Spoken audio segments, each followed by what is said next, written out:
Solo Cristo rompe las cadenas que atan una vida a la esclavitud de las drogas y el alcohol. Era una madrugada lluviosa y muy fría, y un drogadicto solo su desgracia lloraba. Había perdido todo lo que tenía, su casa, sus hijos y su mujer amada. Ese drogadicto era yo cuando no te conocía y creía que esta vida no valía nada. Mas llegaste tú, mi amado Señor, derramando tu gracia y tu bendición, sanando mis heridas y mi corazón, rompiendo los yugos y las cadenas de maldición, y con esa sangre preciosa con la que has pagado el precio de mi salvación.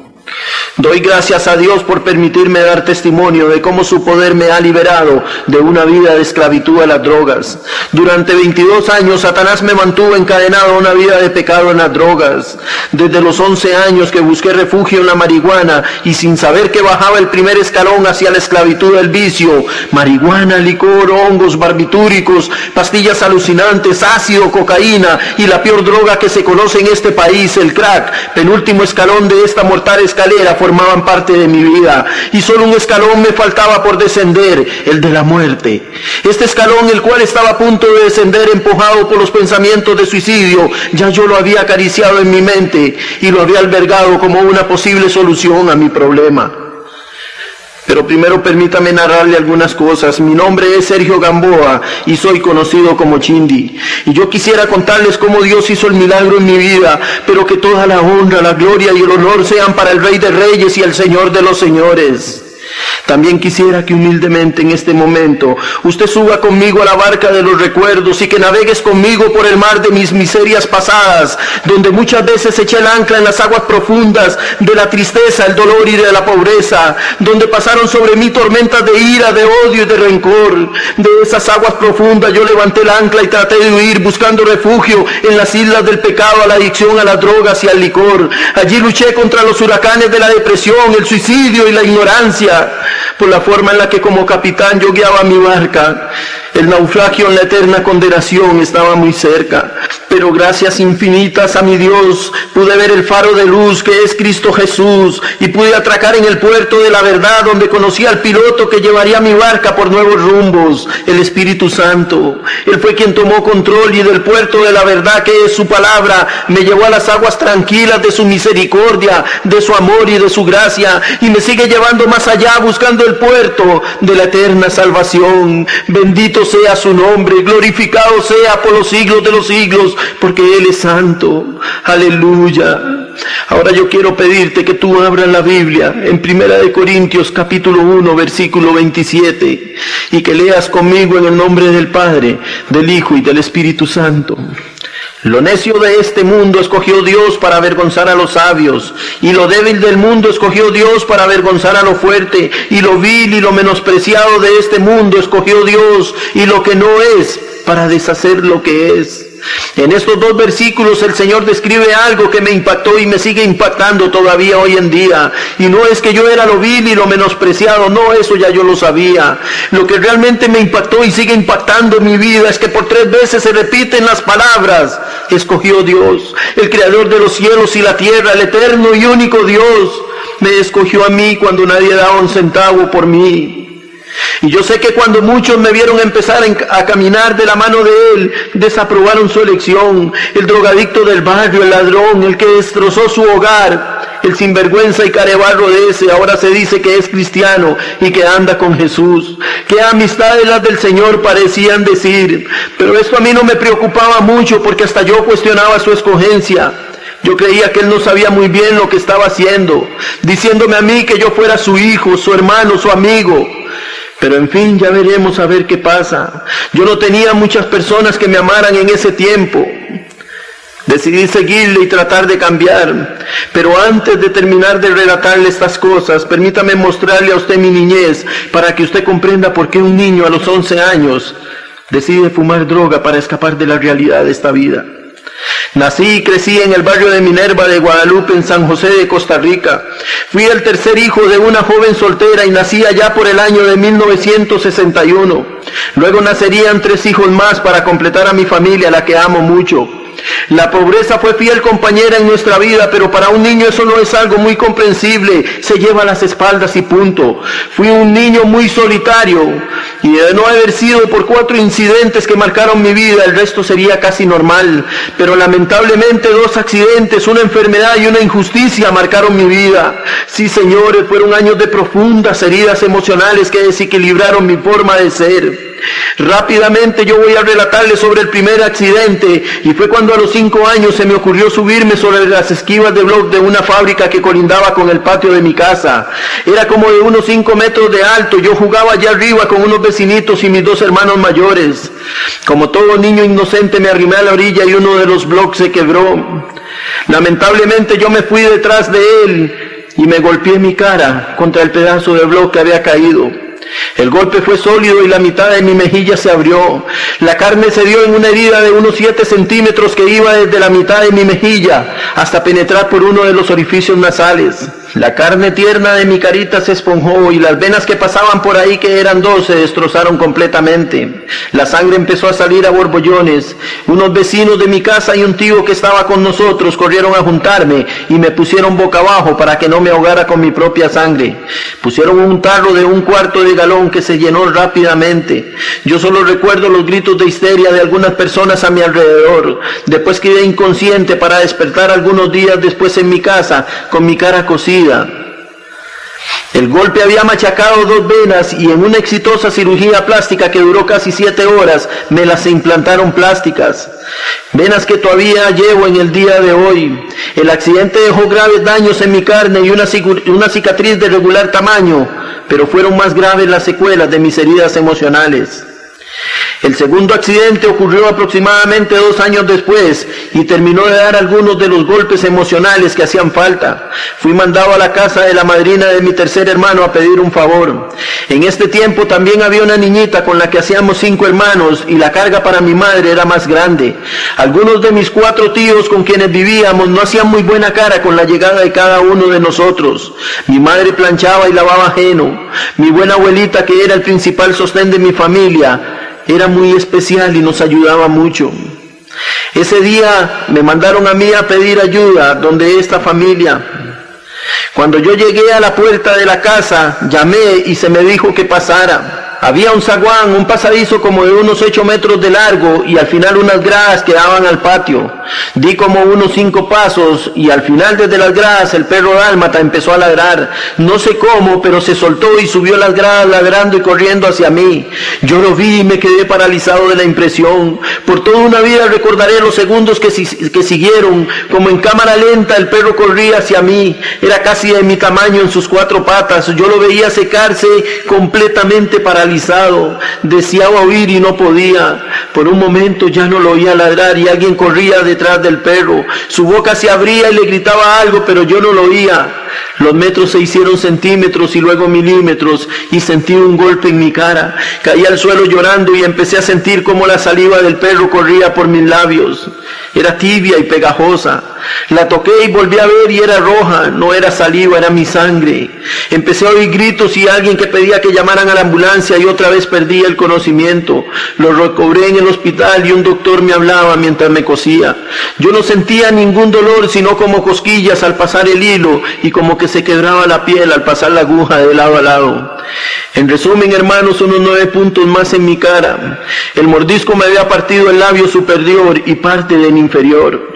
No hubo misericordia de parte de algunas personas que no sabían muy bien lo que hacían y me empezaron a decir apodos.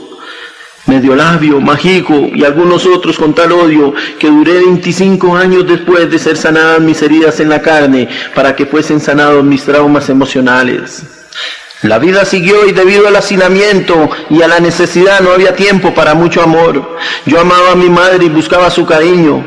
Para ese tiempo ya había nacido mi hermanita menor y yo trataba de ayudar. Incluso con 9 años ya yo trabajaba medio tiempo cuando estudiaba y tiempo completo en vacaciones. Trabajaba en una verdulería donde ganaba 15 colones por semana, pero debido al crédito de mi madre para comprar algunas cosas para comer nosotros, muy pocas veces llegaban algunos centavos a mi mano.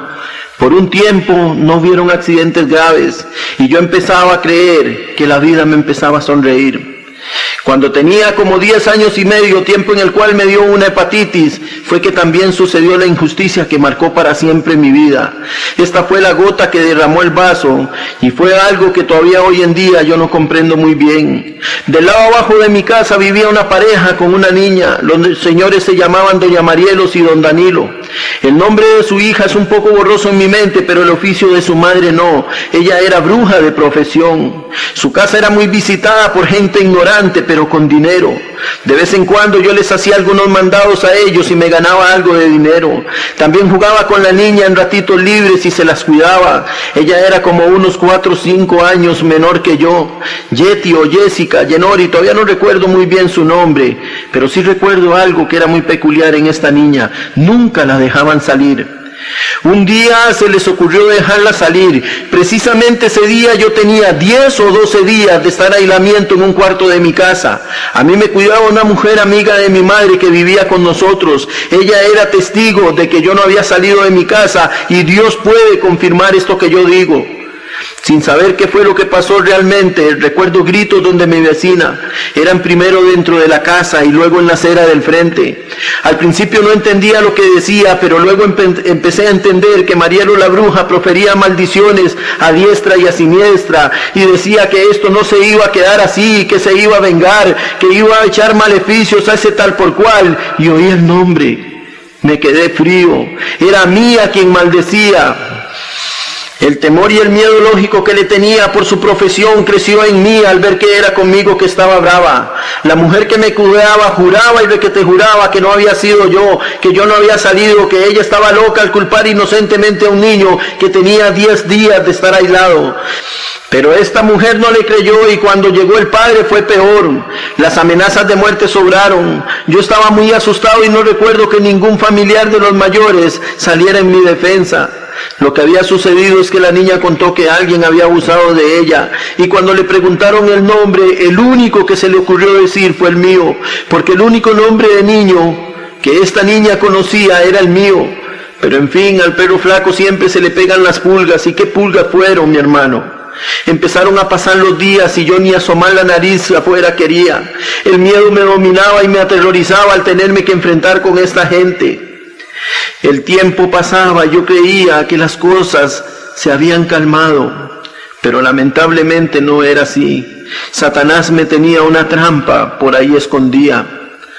Un día al salir de clases me vine al Parque de Guadalupe a esperar un bus para colarme por la puerta de atrás y no caminar los 800 metros hasta el barrio La Maravilla. Llegó un bus y me colé por detrás y lamentablemente era el bus equivocado. Apenas me monté, me recosté a la lata que va al frente del último asiento, dando a las gradas, cuando de pronto alguien me majó y me prensó contra la lata. Me dio un codazo. Yo creí que no me había visto y levanté mi vista y quedé mudo del miedo. Unos ojos llenos de odio me miraron desde arriba y una sonrisa satánica salió de su boca. Otro codazo me dejó pálido y sin aire. Luego un tacón cubano machacó mis pequeños dedos dentro de mi zapato de hule. Ay, este Danilo era un especialista en torturar niños. Su tacón daba vuelta en mis dedos y los codazos iban y venían. Las lágrimas empezaron a inundar mis ojos, pero no salían sonidos de mi garganta. Fue el viaje más largo y doloroso de mi niñez. Cuando el bus paró, este hombre se rió satánicamente y se bajó del bus. Yo esperé mareado y lleno de terror. Luego bajé del bus, todo me daba vuelta. Me senté al borde de la acera y primero vomité. Luego respiré profundamente y grité lleno de odio, de ira y de rencor. Esperé unos minutos lleno de rabia y luego lentamente me levanté. Pero ya no era el mismo niño que se había montado en el bus. Ahora conocía las miserias de la injusticia. Mi corazón de niño se llenó de odio contra el padre de esta niña, pero además de eso sucedió algo. Empecé a odiar a mi padre que había muerto por haberme abandonado. Empecé a odiar a mi madre porque no me había sabido cuidar como yo pretendía.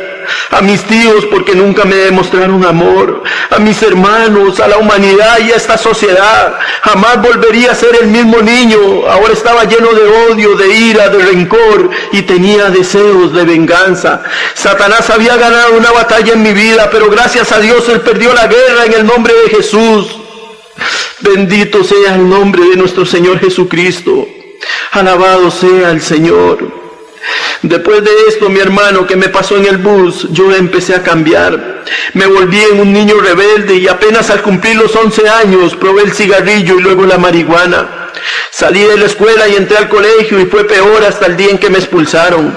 Empecé a trabajar antes de los 13 años y mi rebeldía crecía. Yo bebía licor y el cigarro era parte de mi vida diaria. También mi dependencia para marihuana empezó a crecer a un ritmo acelerado. Al cumplir los 15 años ya yo era un adicto compulsivo. Me fumaba 5 o 6 cigarrillos de marihuana en la mañana para poder ir a trabajar. Igual me sucedía a la hora de almuerzo y en la noche también. Empecé a experimentar con otras drogas como la Diablito Rojo, pastillas de gran poder alucinante. Para esos tiempos llegaba a Costa Rica en veces ácido LSD de los Estados Unidos y yo usaba esta droga también. Eran los años 74 y 75. El movimiento hippie estaba en su apogeo y me convertí en uno de ellos. Yo visitaba mucho Ipis. Este lugar era un centro de distribución de drogas. Allí había hecho contacto con una familia muy conocida en el tráfico y lógico, me involucré en la venta de drogas. Empecé a hacerme muy conocido en el ambiente y visitaba mucho lugares de alto consumo de drogadicción como Hongolandia y San Jerónimo. Lugares donde el consumo de hongos alucinógenos era espeluznante. La droga me consumía, pero yo no lo quería reconocer. Tenía en ese tiempo un amigo inseparable que me seguía en todo. Era un buen joven cuando yo lo conocí. Pero escúcheme esto, hermano, mi amistad le fue dañina. Él asistía a una iglesia evangélica cuando nos conocimos, pero lamentablemente prefirió más mi amistad que seguir a Dios. Siempre me lamentaré por esto. Todavía hoy oro para que mi amigo vuelva a los caminos del Señor y que juntos un día alabemos y glorifiquemos a nuestro Señor y Salvador. A los 16 años, mi hermano, ya yo era un delincuente nato. Vendía drogas, asaltaba en los caminos solitarios, robaba carros y a veces los tachaba y los dejaba botados. Dejé de trabajar y me convertí en una paria social. Me había convertido en un mentiroso que llevaba una doble vida. Ni mi familia ni mi novia que tenía en Ipis y que anduvo mucho tiempo conmigo conocían mi otra cara. De mi familia, si acaso nos veíamos, llegaba de madrugada y apenas me levantaba me bañaba y me iba. Empecé a tener problemas con la ley. Primero mi amigo y otro compinche cayeron presos en un asalto del cual solo yo logré huir con todo lo que habíamos robado. Estaba muy asustado, sabía que la policía me buscaba. La novia de mi amigo llegó a pedirme que devolviera lo robado para que lo soltaran y yo me negué. Mi novia sospechaba algo, pero no sabía qué era. Y para mí era cada vez más difícil ocultar mi otra vida. Estaba con ella en los bailes y los adictos me llamaban aparte para comprar droga. Ella empezó a sospechar de mi adicción y un día me pidió que me fuera y le dije que si me iba no me volvería a ver y ella lo aceptó. Pasaron 12 años para volverla a ver casada y con hijos y sin saber de lo que se salvó al pedirme esa noche que no volviera. Después de esto, hermano, la cosa se complicó. La policía ya sabía quién era y qué hacía. A cada rato me detenían y me golpeaban. Querían agarrarme infragante hasta que lo lograron una noche de sábado. El hijo de un capitán de la policía se prestó para entregarme en manos de la ley. El diario del día siguiente sacaba la noticia: joven traficante fue detenido infragante en una transacción con 200 puros de marihuana. Estuve a las puertas de la tristemente recordada penitenciaría central, la Penny, pero gracias a Dios por faltarme unos meses para cumplir los 17 años no me pudieron recluir ahí. Yo alabo al Señor por esto, porque las cosas que ahí pasaban llenaron las páginas del horror en nuestro país.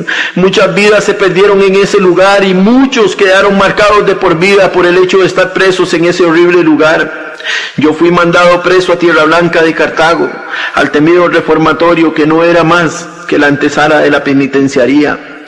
Ahí conocí a niños homicidas, homosexuales, asesinos, violadores y ladrones, carteristas, y a los muy conocidos informantes. En menos de un mes ahí conocí muchísimas cosas, pero primero yo me había fugado espectacularmente el primer día de visita que pasaba ahí. Durante 3 horas me persiguieron los policías hasta que caí en un guindo de aproximadamente 7 metros, donde las plantas de mis pies sufrieron un golpe y quedaron completamente amoratadas. Yo seguí casi arrastrado hasta que fui capturado otra vez. Luego fui torturado y echado en un frío calabozo del cual tengo muy tristes recuerdos. 2 días después fui pasado a un lugar más custodiado. Me costaba un mundo caminar. La sangre majada cubría parte de las plantas de mis pies. Después de eso yo recuerdo una noche que alguien robó un frasco de amansalocos, pastillas que se usaban para darle a las personas que estaban un poco desviados mentalmente. Pasaron el frasco de pastillas por el salón donde yo dormía, pero yo me negué a tomarlas. Yo había sufrido 3 sobredosis con pastillas. La última sobredosis casi me había vuelto loco. Fui a parar al hospital y estuve como 2 semanas completamente perdido, después de haber hecho un loco viaje de hongos, ácido, marihuana y licor. Ya yo no quería saber nada de pastillas, pero mis compañeros de celda sí tomaron como 10 pastillas cada uno. El esperado viaje que querían nunca se dio y el único efecto que les produjo las amansalocos fue un acalambramiento de músculos que nos hizo reír mucho a los que no tomamos. Durante la madrugada unos 25 muchachos fueron llevados al Max Peralta de Cartago para sus respectivas lavativas y luego 2 días al calabozo. Antes de un mes mi madre hizo gestiones y me sacó de ahí. Fui a casa y después de mucho tiempo abracé a mis hermanos menores. Ellos me habían mandado una carta que me había hecho llorar muchísimo y reflexionar mucho sobre el tipo de vida que yo llevaba, pero no hice nada por cambiar. Ese mismo día en la noche yo salí para Ipis, a donde mi segunda familia. Me recibieron con los brazos abiertos por mi lealtad al no delatarlos. Puros gigantescos de 1 onza de marihuana envueltos en un pliego de papel de pan llegaban cada nada a mis manos. El whisky y las pastillas eran parte de esta fiesta. Algunos de las personas que estuvieron en esa fiesta ya no existen. Muchos fueron muertos, otros presos. Hubo uno que murió tísico en el Hospital Calderón Guardia, otro ajusticiado por un escuadrón asesino que operaba en Ipis, otros muertos en asaltos y otros están en la cárcel con condenas hasta por 5 homicidios. De los que han sobrevivido, algunos están hundidos en la droga y en la miseria. Ahora entienden por qué amo tanto a mi Dios. De todo esto Él me libró, y aunque la droga me había arrastrado en las calles, mi Señor tuvo misericordia de mí. Por eso yo lo alabo y lo alabaré por una eternidad. Iba a cumplir los 18 años cuando se me empezó a buscar para interrogarme sobre un homicidio de un gringo en Coronado. Esto me hizo huir de Ipis y cambiar mi centro de operaciones. Me fui al Alto de Guadalupe y volví a trabajar, pero seguía vendiendo droga. Allí conocí a la que hoy es mi esposa y desde el primer momento que la vi me enamoré de ella. Yo me propuse conquistarla, pero siempre engañando y llevando una doble vida.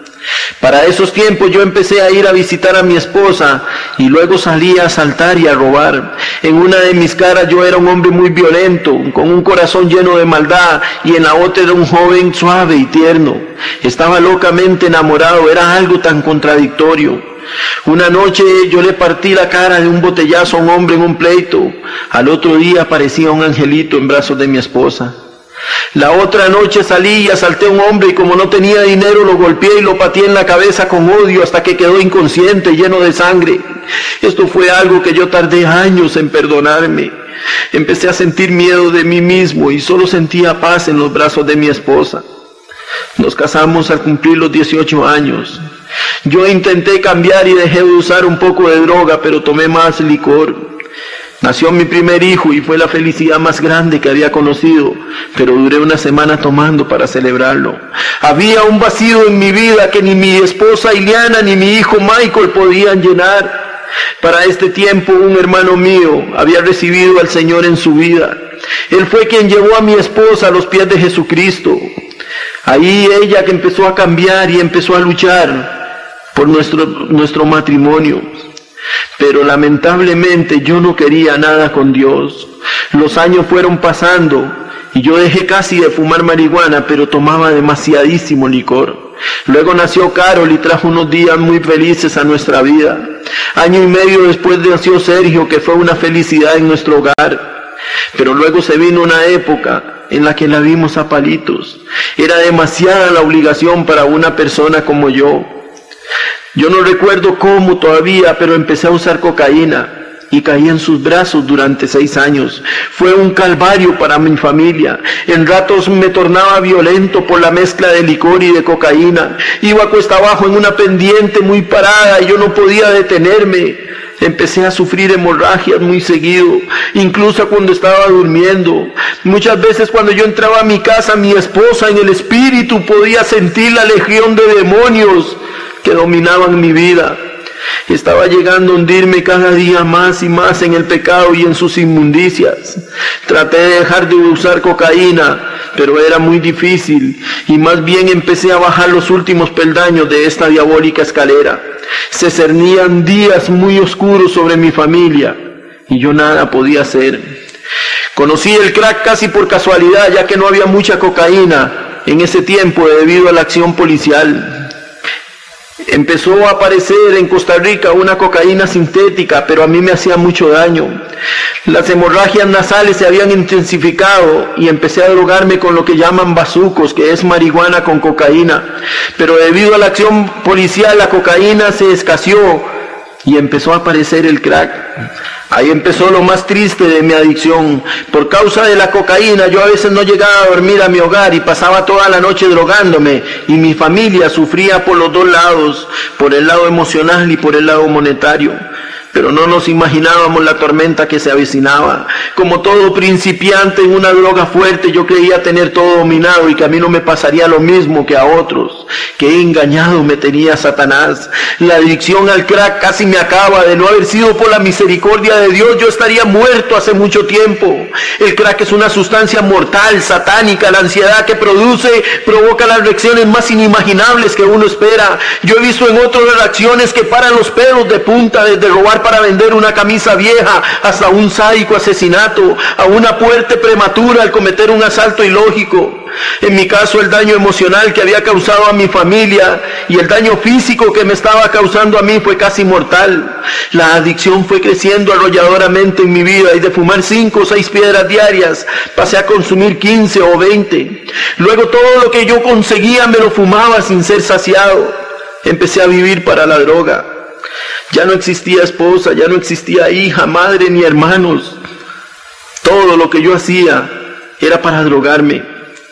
Empecé a faltar primero 2 o 3 días a mi casa y luego al trabajo. El vicio me dominaba tanto que yo solo quería fumar y fumar. La miseria se extendió como una sombra malévola sobre mi casa, hasta cubrirla toda. Mi esposa y mis hijos pasaban las más tristes necesidades. Yo volvía a robar, pero si tenía 1000 colones me lo fumaba, y si tenía 100,000 también me lo fumaba en menos de 36 horas. El vicio me abrazó totalmente y su infiel abrazo me quería acabar. Todo mi mundo estaba patas para arriba y yo no podía controlarme. Cuando me percaté de esto era demasiado tarde.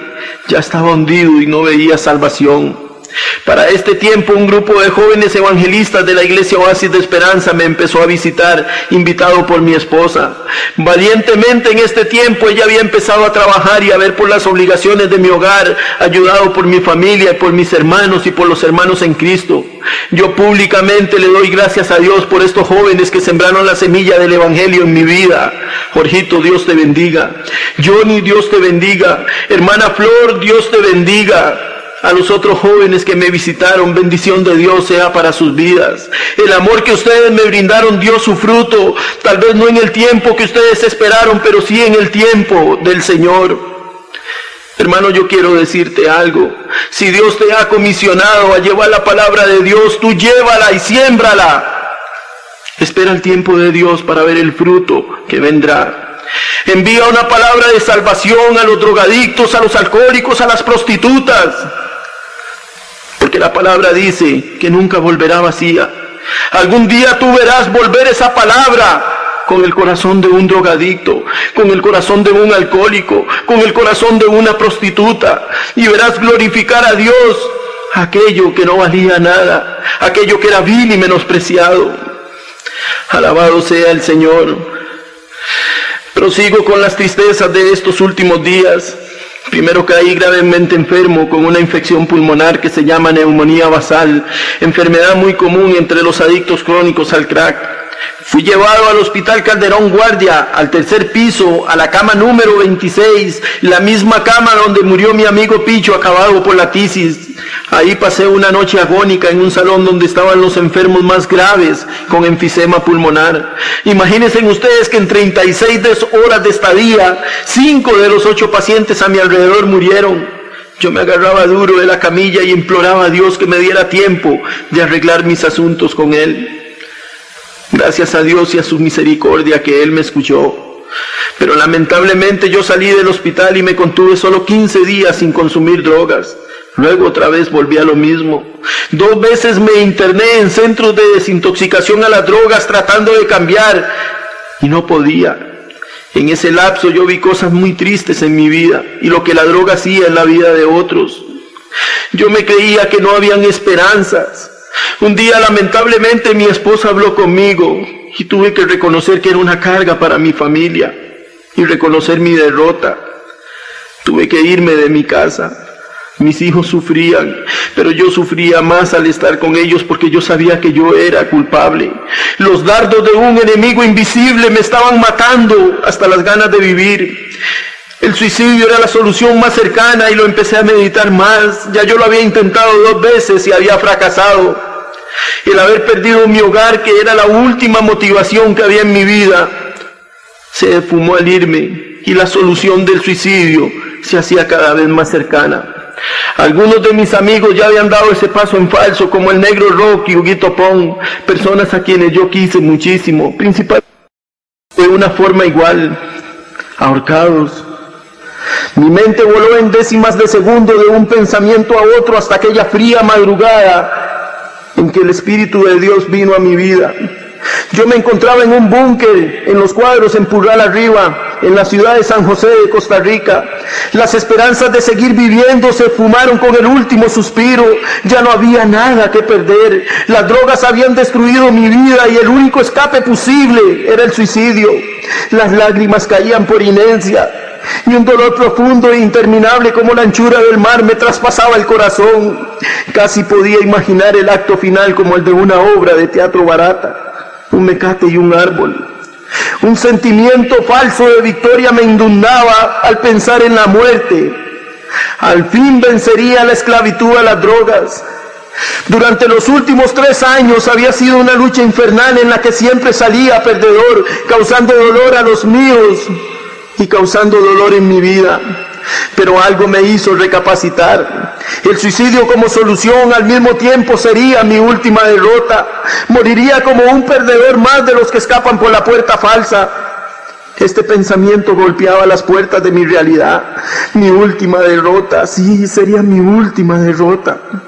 De pronto en el aire empezó a flotar algo especial. En brazos de las ráfagas de viento que corrían en esa fría madrugada llenos de llovizna, empezó a llegar un canto celestial.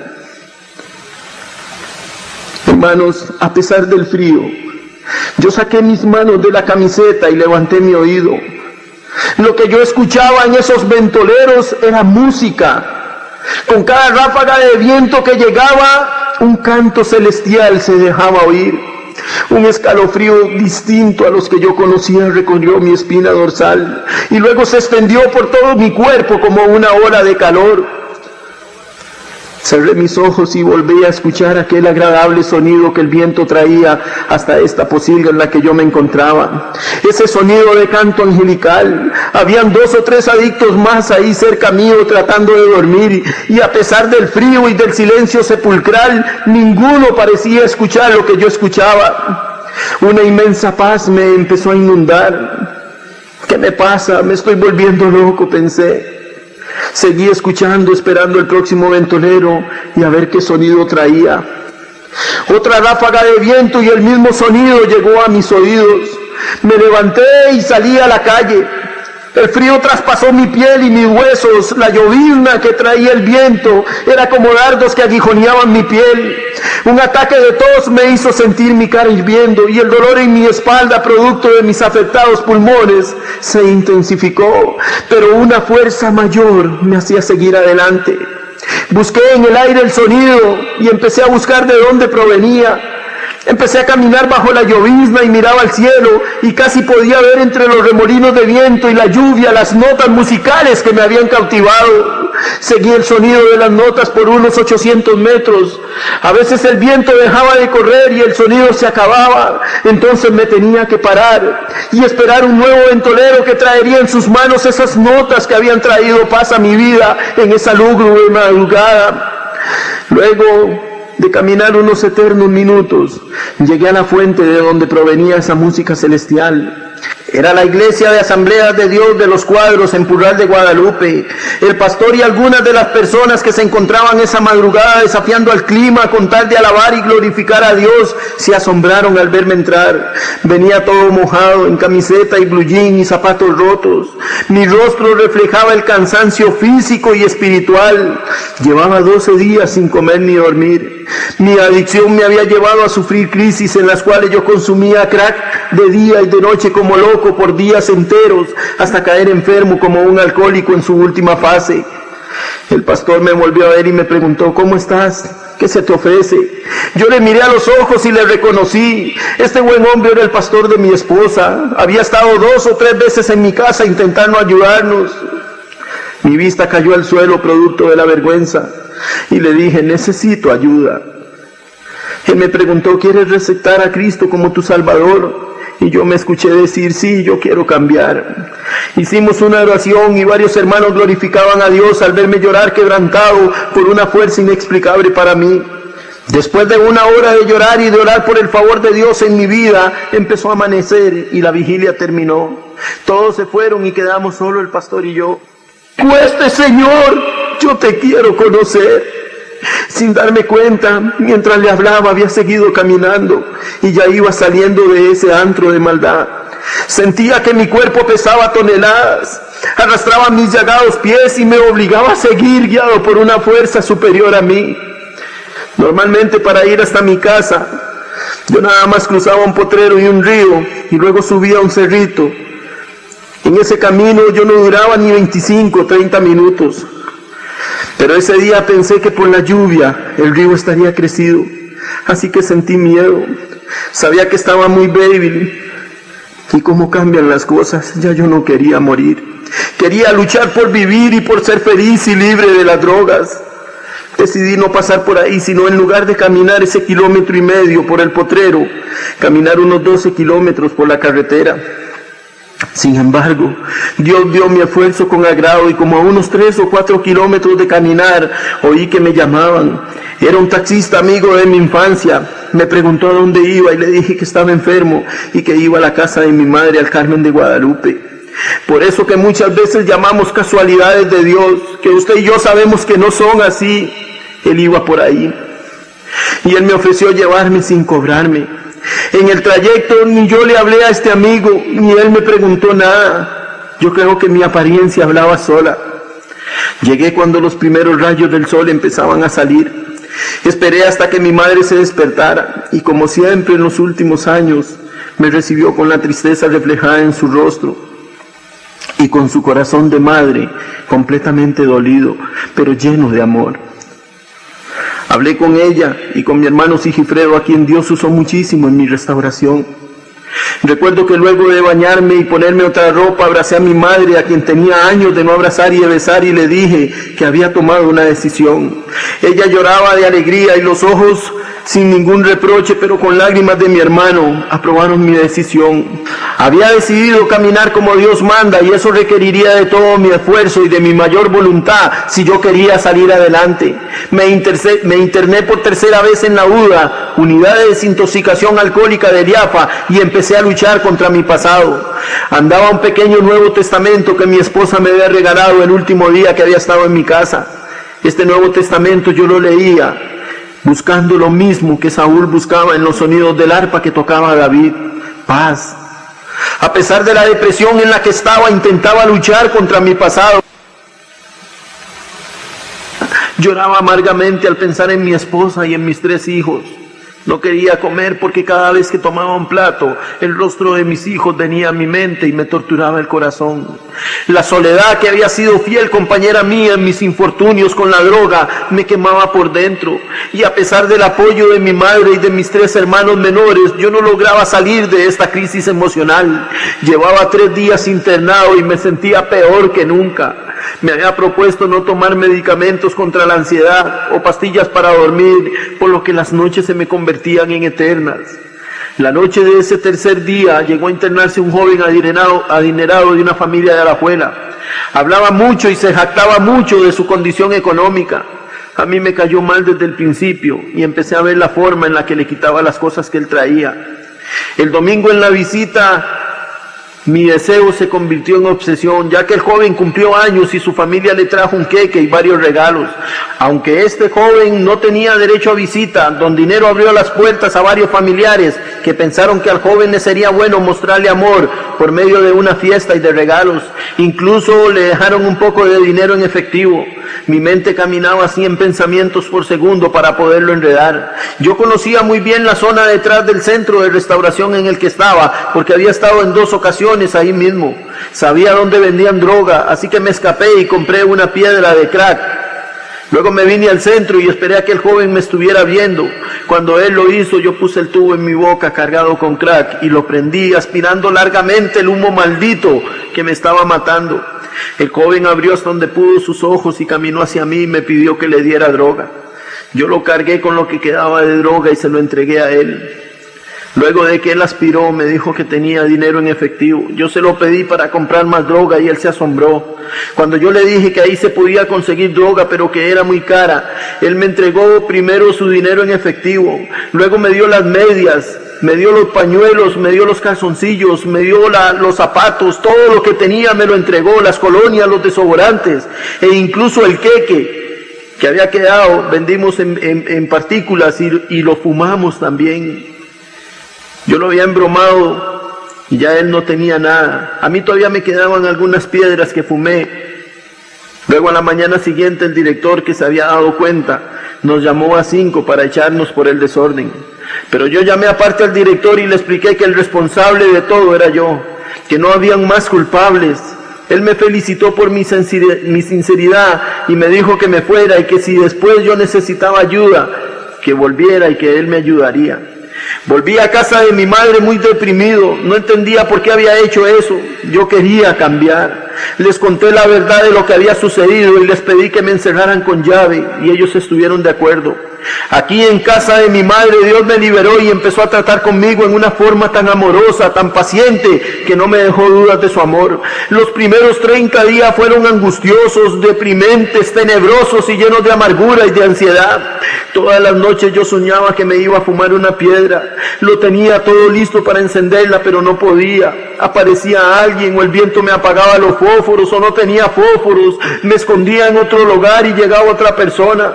Era tanta la ansiedad que me despertaba llorando y asustado con un miedo terrible. Empecé a odiar las horas de dormir. No quería que llegara la noche. Un espíritu de temor cayó sobre mí. Yo dormía con la Biblia abrazada y aún así 2 veces vi a Satanás en visión tratando de ahorcarme la primera vez. Yo sentí literalmente sus garras en mi cuello. El aire me faltaba, emitía unos quejidos aterradores y no podía dormir. Otra noche Satanás me jalaba de un brazo y yo sentía que se me desgarraba mi piel y me sangraba el cuerpo. Llevaba unos 20 días en este pandemonium cuando me atreví a contar lo que me estaba pasando. No lo había hecho por temor a que no me creyeran, pero mi madre y mi hermano Sigifredo me entendieron. Sigifredo en ese tiempo no había recibido todavía a Cristo en su vida, pero mi madre sí.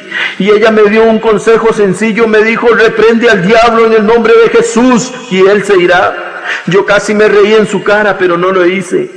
2 noches después puse por primera vez en mi vida el nombre de Jesucristo como mi defensor y una paz vino a mí y el temor se fue. Después de eso empecé a entender: conoceréis la verdad y la verdad te hará libre. Él era mi verdad, yo empecé a conocerla, leía la Biblia de día y de noche, tenía una sed tremenda de Dios. Empecé a orar al acostarme y al levantarme. Al principio me despertaba asustado y reprendía en el nombre que es sobre todo nombre, y el temor se iba. Jehová mandó a su ángel a acampar alrededor mío, y los sueños del diablo se fueron alejando. Luego el soñar con drogas se fue haciendo cada vez más lejano. Espiritualmente empecé mi nueva vida en Cristo Jesús. Él me habló un día y me dijo que restauraría mi hogar y que me devolvería todo lo que Satanás me había robado. Yo lloré mucho por ellos. Ellos eran la mitad de mi vida. Ni mi esposa ni mis hijos me querían ver. Se acercaba diciembre y yo llevaba ya como 3 meses buscando a Dios. Pasaría 1 año y medio de luchas increíbles en las cuales la depresión me vencía y quería renunciar, pero venía siempre su amor y su misericordia y me ayudaban a salir adelante. En este tiempo yo empecé a escribir, y los 2 primeros poemas que escribí eran pensando en mi esposa y en mis hijos. En el primero decía: te levantas en la mañana y sientes una gran alegría al ver que ya no formo parte de tu vida, mas yo cada vez que me despierto siento que estoy en el desierto si no estás tú conmigo. Vuelve tus bellos ojos hacia mí, que no me siento vivo sin ti, pues prefiero la muerte a este dolor tan fuerte que siento en mi alma. Este triste poema me mostraba que emocionalmente yo necesitaba muchísima ayuda, pero minutos después escribí algo que me ayudó a cambiar mucho mi percepción de Dios. El título del poema también decía: mi amada. Tan bello que es amanecer sintiendo que sobre tu techo está lloviendo, y a tu lado la mujer amada te cobija con su frazada, y el dulce despertar de tus hijos hacen que sientas regocijos por la vida que Dios te ha dado. Mas cuando te despiertas sin techo y tu vida se ha destrozado de hecho, vuelve tus ojos al cielo y le preguntas al Señor ¿por qué? Mas si has sembrado tempestades, no esperes cosechar rosas, pues de Dios no son estas verdades, por más que tú las veas horrorosas. Enmienda en el Señor tu vida, pues aunque tú no lo veas, Él será tu guía. Lloraba en silencio, un llanto mudo, lleno de dolor y de amargura. Mis quejidos no se oían, pero mi corazón estaba a punto de estallar. Y de pronto el velo de mis ojos cayó. Volví a leer el poema y vi que había aceptado mi responsabilidad. Había sembrado tempestades y era lógico que estuviera viviendo en tormentas y en tormentos. Pero descansé en las últimas 3 líneas de este poema. Enmienda en el Señor tu vida, pues aunque tú no lo veas, Él será tu guía. Había esperanza, había fe, había confianza en estas 3 líneas. Dios me hablaba y me decía en el papel: cambia tu forma de vivir, yo te amo, di mi vida por amor a ti. Ten fe aún en los momentos más difíciles, porque yo soy tu guardador, yo te guiaré de ahora en adelante. Y si pasas por el desierto, yo abriré ríos y de las rocas saldrá agua y no perecerás de sed. Y si pasas por el agua, no te ahogarás. Y si por el fuego pasas, no te quemarás, porque mi fuego atravesará y quitará tus impurezas y tus escorias, porque tú eres mi hijo, yo te escogí, te saqué del reino de las tinieblas a la luz admirable que va a ser Cristo en tu vida, para que tú proclames sus virtudes, para que hables de mi amor y de mi gracia y de mi verdad. Confía en mí, porque yo te sustentaré con la diestra de mi justicia, y ya nunca más serás avergonzado. Empezaron a suceder cosas hermosas e inexplicables. Las terribles dudas que me atormentaban se fueron disipando, y Dios empezó a poner en mi corazón un amor inmenso, un amor ágape por las que como yo eran esclavos de la droga y del pecado. Empecé a ir a la zona roja solo con unos pocos panes y unas cuantas cajitas de leche. Me metía en los peores basureros a hablarles de Cristo y de su gran amor por los drogadictos. Les leía la palabra y les predicaba con un lenguaje sencillo pero lleno de amor. Dios empezó a dictar un programa de restauración para drogadictos basado en su misericordia. Así nació el Ministerio de Restauración Misericordia de Dios, en el cual hoy servimos a Dios llevando su palabra a lo vil y a lo menospreciado. En el plano personal yo había vuelto a trabajar y volví a tratar de llevar la obligación de mi hogar. Yo llegaba a dejar el dinero a mis hijos y muchas veces ni la puerta me abrían. El desprecio de mi esposa era el látigo con el que Satanás me estaba castigando, pero a pesar del daño que me hacía, yo la seguía amando como cuando la conocí, y ahora la amaba más porque ahora reinaba el amor de Jesucristo en mi vida. El odio, la venganza y el rencor que yo había causado en la vida de ella estaban destruyendo su comunión con Dios. Satanás me había usado durante 14 años como una lanza con la cual hería su vida espiritual. Muchos de esos años ella los pasó de rodillas llorando en la presencia de Dios para que Él hiciera un milagro en mi vida, en mi hogar. Ella solo quería ser feliz con un esposo que la valorara. Tal vez eso es lo único que tu esposa quiere. Tal vez eso es lo único que tu esposo y tus hijos quieren. Pero por culpa mía el corazón de mi esposa se había endurecido. Yo no solo había sido usado para pagar el amor de ella hacia mí, sino que también mi actitud había pagado el amor hacia Dios. Ella había empezado a tramitar el divorcio, pero Dios tenía otros planes para mi hogar. No era culpa de ella, me había dado muchísimas oportunidades, pero el vicio era el Señor de mi vida y no me permitía demostrarle mi amor. Un día me atreví a decirle por encima de la tapia que daba al patio que Dios me había prometido restaurar mi hogar. Ella no lo creyó y se rió burlonamente y me decía que ni loca volvería conmigo. Pero fiel es Dios, porque no solo ella volvió, ahora me ama. Dios nos ha regalado una niña que es la locura en mi hogar. Bendito sea su nombre, porque Él es fiel y verdadero. No hay mentiras en Él, Él siempre cumple sus promesas. Aleluya. Pero déjenme decirle una cosa, no crean que fue fácil para mí. Gracias a Dios y a los consejos sabios de mi pastor Juan Cortés Acuña, todo salió como Dios quería. Pero en aquellos momentos, muchas madrugadas, yo lloré abrazado a la soledad, sumido en la angustia, horas de horas esperando ver las promesas de Dios. Y aunque muchas veces triste por la situación, mi corazón desmayaba, Él venía a mí, me fortalecía y me amaba. Para ese tiempo yo asistía a la iglesia Catedral Sin Paredes, a la cual pertenezco. En ese lugar mi crecimiento espiritual se empezó a elevar, mi confianza en Dios creció. Recuerdo una vez que Satanás me dio un golpe bajo y yo me enojé mucho, pero Dios me guió a seguir adelante. Al otro día tomé 500 tratados y me fui a la zona roja otra vez. Pasé por todos los burdeles que ahí hay. Las prostitutas bajaban la cabeza al escucharme decir ahí en su medio ambiente, casi desnudas, que Dios las amaba así como eran y que Él no quería que se hiciesen daño vendiéndose. Muchas dejaron ver sus lágrimas y algunas taparon su desnudez avergonzadas al oír el nombre de Dios. Ahí los clientes escondían su cara avergonzados y algunos tomaban el tratado y se iban hacia afuera. Mi enojo con el diablo había provocado que una ira santa, el respaldo del Espíritu Santo, hacía que al entrar yo en esos prostíbulos dando tratados y diciendo que Dios les amaba, que se arrepintieran, que Dios cambiaría su vida, un viento fuerte entraba conmigo y estas mujeres sentían la presencia de Dios llegar ahí. No se quedó un solo prostíbulo sin evangelizar.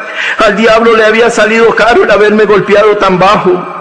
Después de esto, mi amor y mi convicción por el Señor creció más. Empecé a evangelizar más seguido a los adictos. Dios me ha permitido conocer a otras personas con la misma visión, el mismo amor por estas personas. Hemos conformado un grupo en el cual realizamos cultos gloriosos en estos lugares y hemos palpado la gloria de Dios. Cuando vemos caer su poder sobre este lugar, cuando vemos caer el Shekinah de Dios en estos basureros y tocar esos corazones tan heridos, estamos luchando por una visión de Dios para levantar un centro de restauración en Guadalupe, una casa de desintoxicación, un centro de restauración y una finca para seminarios bíblicos. Dios me ha permitido predicar en algunos lugares y me ha prometido viajar al extranjero para llevar su mensaje. También para gloria y honra de su nombre, Dios me ha permitido escribir algunos cantos para alabarle, y también escribiendo he visto su gloria caer sobre mi vida. Por ejemplo, cuando mi pastor Juan